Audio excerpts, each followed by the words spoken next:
Vous êtes-vous déjà demandé ce qu'une mère ressent lorsqu'elle perd un enfant, puis découvre que ce même enfant pourrait devenir saint?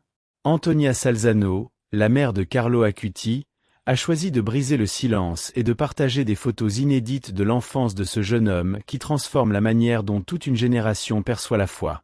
Mais préparez-vous, car ce qu'elle révèle sur les rêves prophétiques de Carlo dès son plus jeune âge va bouleverser tout ce que vous pensiez savoir sur le destin et le dessein divin. Alors que la plupart des parents s'inquiètent pour les examens ou l'avenir professionnel de leurs enfants, Antonia a découvert quelque chose qui allait changer sa vie à jamais. Son fils rêvait depuis toujours de devenir saint, et apparemment, Dieu prenait ce rêve très au sérieux.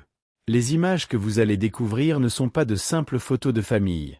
Elles témoignent d'une âme préparée par le ciel lui-même pour une mission qui dépasserait les limites de la vie terrestre. Imaginez un instant. À seulement 7 ans, Carlo montrait déjà des signes d'une spiritualité qui impressionnait même les adultes les plus expérimentés dans la foi. Ce récit intime d'Antonia vous invite à réfléchir. Êtes-vous vraiment attentif aux signes que Dieu peut placer dans la vie de vos enfants? Imaginez maintenant la vie d'un adolescent de 15 ans qui, soudainement, reçoit l'une des nouvelles les plus dévastatrices qu'on puisse entendre. Carlo Acuti menait une adolescence normale quand la leucémie fulgurante est apparue comme un ouragan inattendu dans son existence. Aucun signe préalable, aucun temps pour se préparer. Cela s'est produit du jour au lendemain. Et pourtant, ce qui frappe le plus, c'est sa réaction. Au lieu de se révolter contre Dieu ou de douter de sa foi, Carlo a fait quelque chose d'extraordinaire. Il a transformé sa souffrance en prière vivante, offrant chaque douleur pour l'Église, pour le pape et pour la vie éternelle. Comme s'il comprenait déjà ce que beaucoup d'adultes mettent des décennies à saisir. Notre passage sur cette terre a un but bien plus grand que ce que nous imaginons. Ce qui frappe encore davantage dans l'histoire de Carlo, ce n'est pas seulement la maladie, mais la manière dont il l'a embrassée avec une conscience presque prophétique. Aujourd'hui, beaucoup de jeunes vivent comme s'ils avaient tout le temps devant eux, repoussant leur spiritualité à « plus tard ». Carlo, lui, vivait chaque jour comme si c'était le dernier, non par peur, mais par amour. Ses parents racontent qu'il parlait de la mort non avec tristesse, mais avec la simplicité de quelqu'un qui parle d'un voyage à venir. Dans ses études bibliques et ses moments de prière, il démontrait une compréhension de l'éternité qui impressionnait même les adultes. Comme si l'Esprit Saint préparait son cœur à quelque chose de grandiose.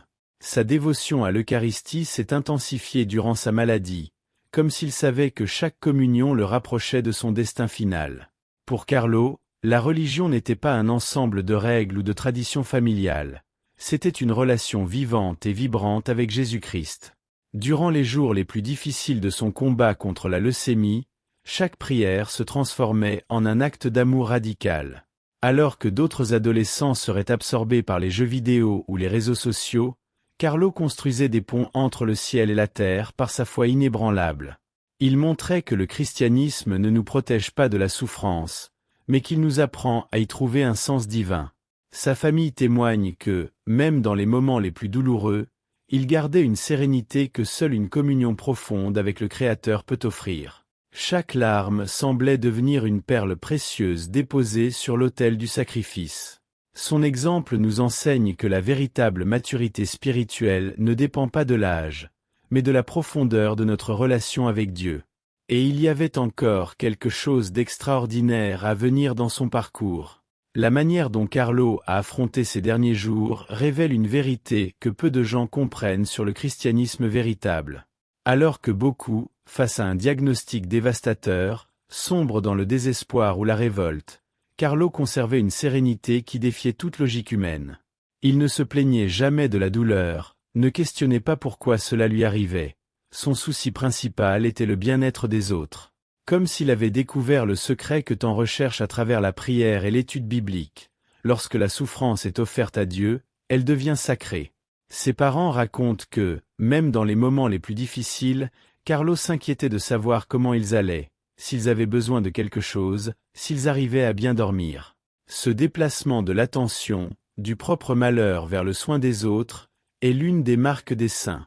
Carlo avait compris que la véritable spiritualité ne nous libère pas des épreuves, mais nous apprend à les transformer en instruments d'amour, comme si chaque gémissement de douleur composait une note dans une symphonie céleste. Ce qui surprenait le plus les médecins et les infirmiers, c'était la joie authentique qui irradiait de la chambre de Carlo, même au cœur des traitements les plus agressifs. Ce n'était pas une joie forcée, superficielle ou artificielle.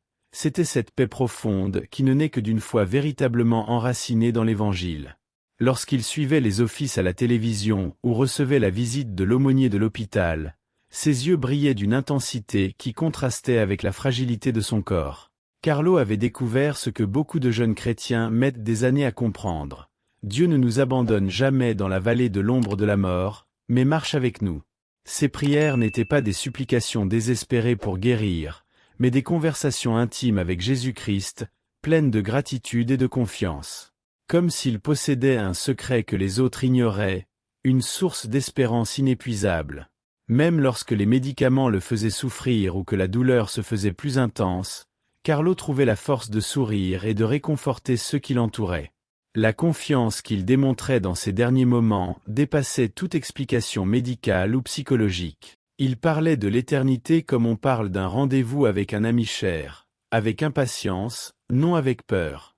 Durant ces derniers jours, il continuait de participer aux offices via les diffusions en ligne, suivant les sermons et gardant sa dévotion à l'Eucharistie autant que possible. Son âme semblait si connectée au divin que son corps physique devenait secondaire.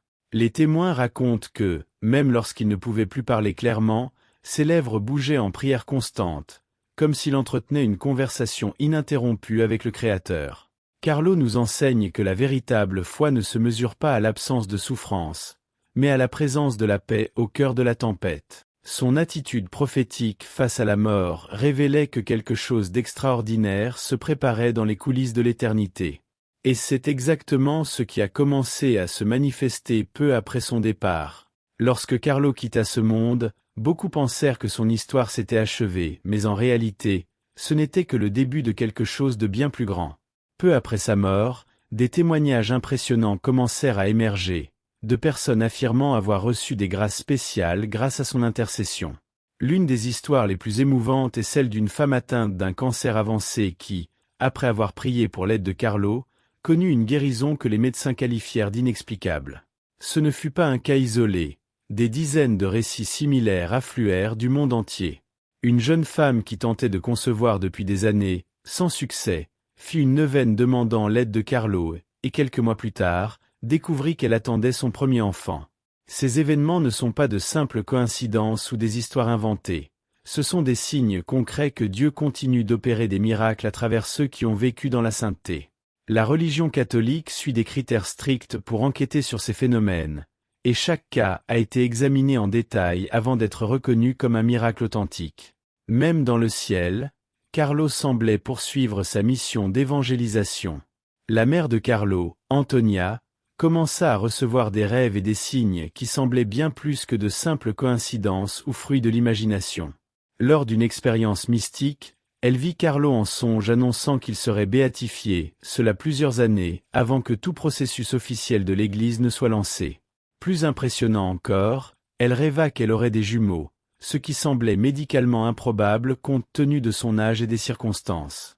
Quelques mois plus tard, à la surprise générale, elle découvrit qu'elle attendait effectivement des jumeaux, exactement comme dans son rêve.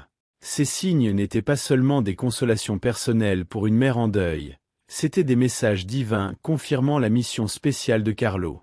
Pendant ces moments de prière, Antonia ressentait une présence réconfortante qui l'aidait à traverser sa perte avec foi. Comme si Jésus-Christ lui-même utilisait Carlo comme messager céleste pour renforcer la foi de sa famille. Chaque signe reçu n'était pas seulement une confirmation de la sainteté du jeune homme, mais aussi un appel à partager son histoire avec le monde. Les études bibliques que Carlo chérissait prenaient une dimension prophétique à travers ces événements extraordinaires. Ce qui impressionne le plus dans les récits posthumes de Carlo, c'est la diversité et l'authenticité des témoignages venant de personnes qui ne se connaissaient pas mais avaient vécu des expériences similaires. Un jeune chrétien du Brésil raconte avoir été guéri d'une dépression sévère en suivant l'exemple de Carlo concernant l'Eucharistie quotidienne. Une famille de Pologne témoigne que leur fille, désespérée selon les médecins, connut une guérison miraculeuse après avoir décidé de vivre selon l'exemple de Carlo, avec la prière et les sacrements au centre de leur vie. Il ne s'agit pas de fanatisme religieux, mais de schémas cohérents qui indiquent une intercession puissante. La spiritualité de Carlo continue de toucher les cœurs dans le monde entier, particulièrement chez les jeunes qui s'identifient à sa manière moderne de vivre le christianisme. Chaque miracle attribué à son intercession est soumis à des enquêtes rigoureuses de l'Église, avec analyse médicale détaillée et témoignages multiples. On pourrait dire que Dieu utilise la vie et la mort de Carlo pour éveiller une nouvelle génération de saints.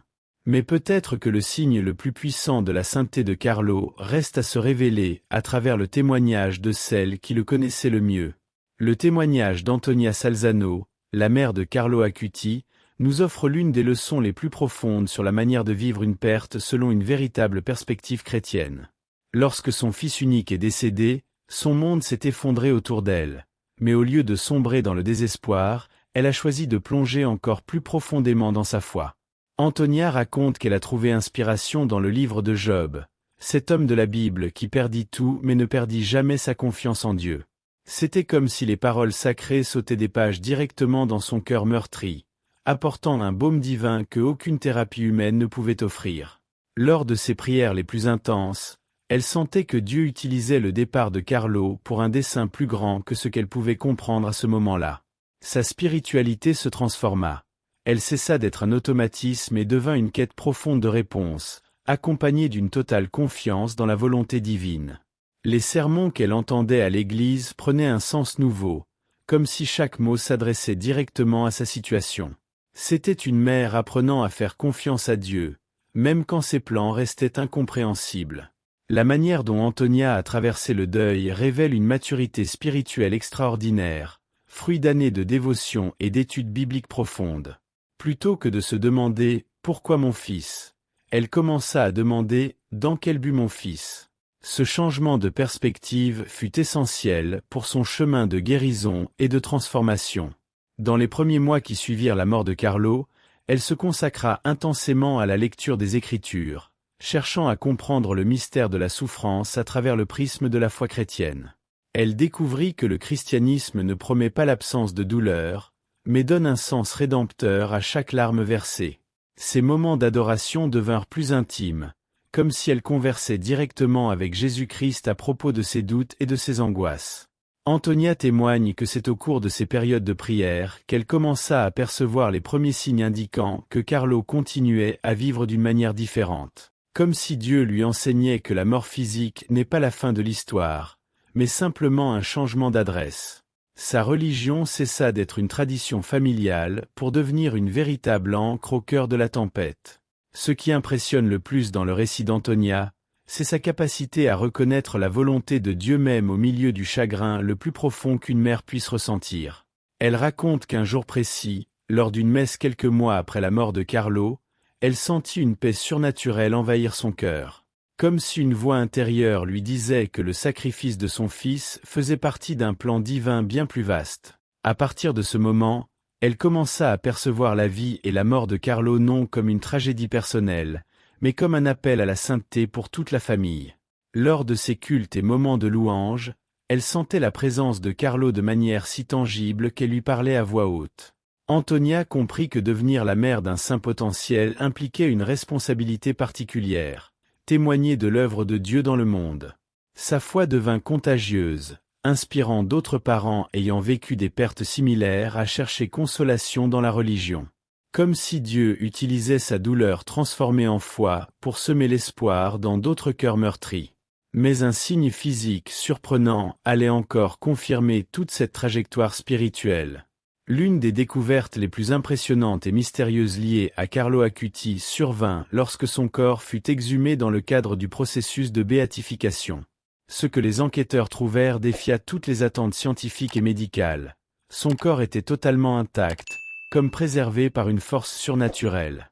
Il ne s'agissait pas de momification artificielle ou de technique d'embaumement.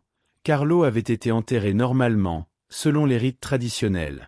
Des années plus tard, lorsqu'ils ouvrirent le tombeau, ils découvrirent un jeune homme semblant simplement dormir, la peau encore souple, sans aucun signe de décomposition.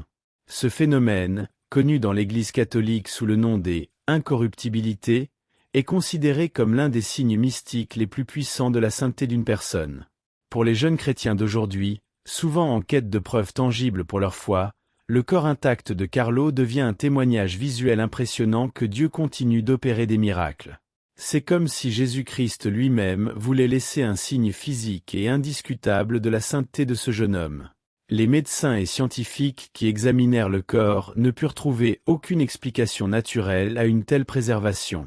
La découverte du corps intact de Carlo a eu un impact immense, surtout chez les jeunes du monde entier, qui ont commencé à percevoir la religion comme quelque chose de bien plus réel et concret qu'ils ne l'avaient imaginé. Lors des études bibliques dans de nombreuses églises, pasteurs et prêtres ont utilisé l'exemple de Carlo pour montrer que la spiritualité n'est pas seulement une question de foi abstraite, mais une réalité qui peut se manifester de manière tangible. Des jeunes qui considéraient auparavant la prière comme ennuyeuse ou dépassée se sont intéressés à la vie dévotionnelle après avoir découvert l'histoire de ce corps préservé. Comme si Dieu utilisait ce signe pour éveiller une nouvelle génération de chrétiens engagés dans une vie sacramentelle plus intense. Le phénomène de l'incorruptibilité n'est pas unique à Carlo. Au fil de l'histoire de l'Église, d'autres saints ont vu leur corps miraculeusement préservé, comme Sainte Bernadette ou Saint Jean Bosco. Mais le cas de Carlo est particulier. Il appartient à l'ère numérique, un jeune avec lequel les adolescents peuvent facilement s'identifier. Beaucoup ont commencé à assister au culte et aux moments d'adoration par simple curiosité, pour se retrouver ensuite plongés dans une foi authentique.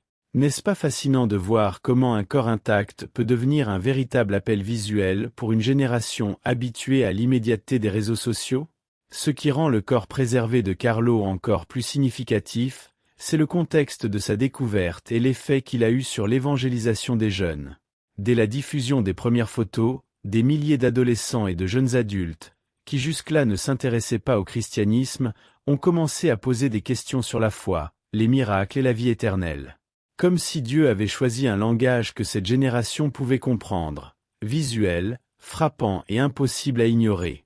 Lors de sermons et prédications à travers le monde, les responsables religieux ont commencé à utiliser l'histoire du corps intact comme un pont entre la science moderne et la foi ancienne. Le fait que Carlo ait été un jeune connecté à la technologie, utilisant Internet pour évangéliser, et que son corps ait ensuite été miraculeusement préservé, a créé une narration puissante qui résonne auprès des jeunes aujourd'hui. Beaucoup témoignent que c'est à travers cette découverte qu'ils ont commencé à prendre leur vie spirituelle au sérieux, assistant à la messe, participant à des groupes de prière et recherchant une relation plus profonde avec Jésus-Christ. Comme si Carlo lui-même poursuivait sa mission évangélisatrice après la mort, utilisant son corps comme un témoignage silencieux mais éloquent. Et cette découverte révélait encore plus profondément le dessein éternel que Dieu avait réservé à ce jeune saint.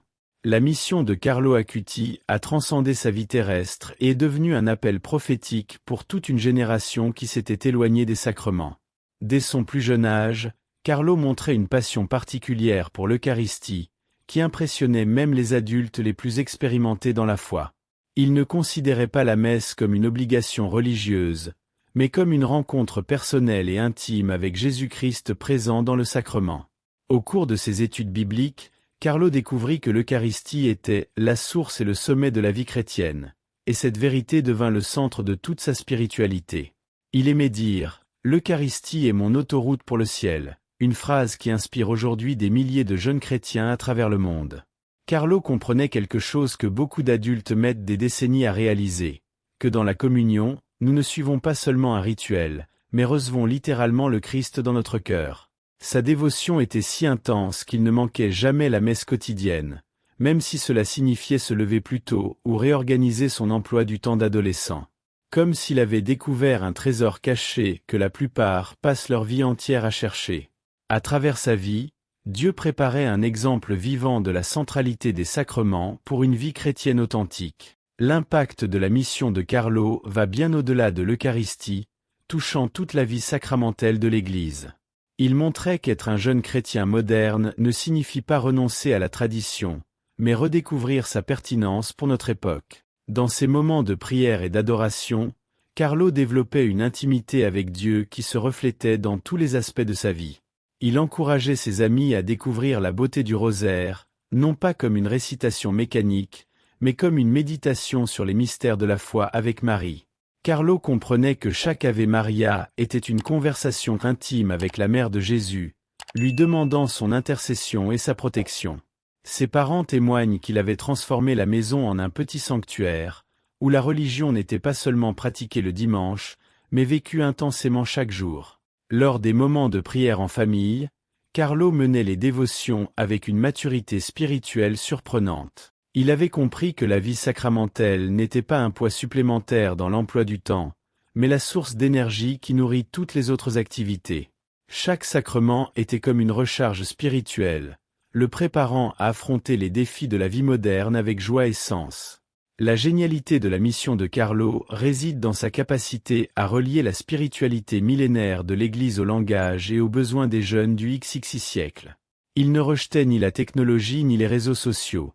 Au contraire, il les utilisait comme des outils pour rapprocher les gens de Jésus-Christ et des sacrements. Dans ses projets d'évangélisation numérique, Carlo créait des contenus montrant que la foi chrétienne était pertinente et transformante pour sa génération. Chaque like, chaque partage, chaque commentaire pouvait devenir une occasion de semer l'Évangile dans le cœur de quelqu'un. Sa démarche était simple mais profonde, démontrer que la religion n'est pas archaïque ou dépassée, mais qu'elle répond pleinement aux angoisses et aux quêtes de la jeunesse moderne. Carlo montrait qu'il est possible d'être saint dans le monde numérique, en utilisant Internet non pas pour s'éloigner de Dieu, mais pour s'en approcher et conduire les autres à faire de même. Dans ses vidéos personnelles, il s'adressait à ses spectateurs avec une authenticité et une naturelle qui touchaient les cœurs à travers le monde. Comme si Dieu avait choisi un jeune de l'ère digitale pour prouver que la sainteté n'a ni date d'expiration, ni barrière technologique. Sa vie est devenue un pont entre la tradition sacrée et l'innovation nécessaire, préparant le terrain à une réflexion plus profonde sur le sens de notre existence. Le message spirituel que Carlo Acuti a laissé au monde dépasse largement les conseils religieux conventionnels. C'est un appel révolutionnaire pour une génération qui a perdu le sens de ce qui compte vraiment. Carlo comprenait que la confession n'était pas seulement un sacrement obligatoire, mais une chance de renouveau spirituel à accueillir avec joie, et non avec peur. Il disait à ses amis que se confesser, c'était nettoyer l'âme pour que Jésus puisse y habiter confortablement. Une image simple mais profonde qui touchait même les jeunes les plus réticents à la religion. Dans ses études bibliques, il découvrit que chaque sacrement était un don de Dieu pour nous aider à vivre pleinement et avec sens. Il voyait l'Eucharistie comme le carburant divin nourrissant son âme chaque jour, et cette lumière intérieure se reflétait dans sa manière radieuse de vivre. Sa dévotion n'était pas une simple obligation religieuse, c'était une passion authentique pour Jésus-Christ, contagieuse pour tous ceux qui l'entouraient. Carlo transformait la prière de routine en quelque chose de vivant, montrant que converser avec Dieu pouvait être aussi naturel que parler à un ami proche. Comme s'il avait découvert le mode d'emploi d'une vie réellement heureuse et qu'il partageait généreusement ses secrets avec qui voulait bien les écouter. L'une des leçons les plus puissantes de Carlo concerne l'art de vivre en gardant le regard tourné vers l'éternité, sans perdre l'émerveillement pour la vie présente. Il montrait que penser au ciel ne déconnecte pas de la réalité, mais rend chaque instant, chaque relation et chaque acte de bonté encore plus précieux. Lors de ces moments d'adoration et de louange, Carlo cultivait une perspective qui transcendait les préoccupations superficielles qui occupent tant de jeunes, les likes sur les réseaux sociaux, les vêtements à la mode, la popularité à l'école. Il savait que tout cela était éphémère et que concentrer toute son énergie sur ces choses revenait à construire des châteaux de sable. Sa spiritualité était pratique et transformatrice. Plutôt que de se focaliser sur l'apparence physique, il prenait soin de la beauté de l'âme. Plutôt que de chercher l'approbation humaine, il cherchait l'approbation divine. Plutôt que d'accumuler des biens matériels, il amassait des trésors au ciel par ses bonnes actions. Carlo nous enseigne que la vraie jeunesse n'est pas dans l'âge du corps, mais dans la fraîcheur de l'âme, toujours connectée à sa source divine. Lors des cultes, il rayonnait d'une joie contagieuse, née de la certitude de vivre pour quelque chose de bien plus grand que soi. Comme s'il avait trouvé l'équilibre parfait entre profiter de la vie terrestre et se préparer à la vie éternelle. Peut-être que le message le plus révolutionnaire de Carlo réside dans sa phrase la plus célèbre. Chacun est original, pas une photocopie. Cette déclaration, simple en apparence, recèle une profondeur théologique impressionnante sur l'appel universel à la sainteté. Carlo savait que chaque personne a une mission unique dans le plan de Dieu, un dessein que personne d'autre ne peut accomplir. Il rejetait totalement l'idée que la sainteté soit réservée à quelques élus, ou que vivre une vie chrétienne authentique soit un privilège pour certains seulement. Dans ses sermons improvisés pour ses amis et sa famille, Carlo insistait sur le fait que Dieu a créé chacun de nous avec des talents, des rêves et des opportunités uniques pour influencer positivement le monde. Pour lui, la religion n'uniformisait pas, elle révélait la singularité divine de chaque être humain. Sa propre vie en est la preuve la plus éloquente. Un jeune ordinaire devenu extraordinaire simplement en disant « oui » à l'appel de Dieu. Carlo montrait qu'il n'est pas nécessaire d'avoir des super-pouvoirs ni de naître dans une famille sainte pour devenir un instrument divin de transformation. Dans ses moments de prière les plus intimes, il demandait à Jésus de l'aider à découvrir et accomplir sa mission unique sur cette terre. Comme s'il avait compris que chaque vie humaine est une histoire d'amour que Dieu souhaite écrire à travers nous, et que notre seule responsabilité est de lui permettre de tenir la plume.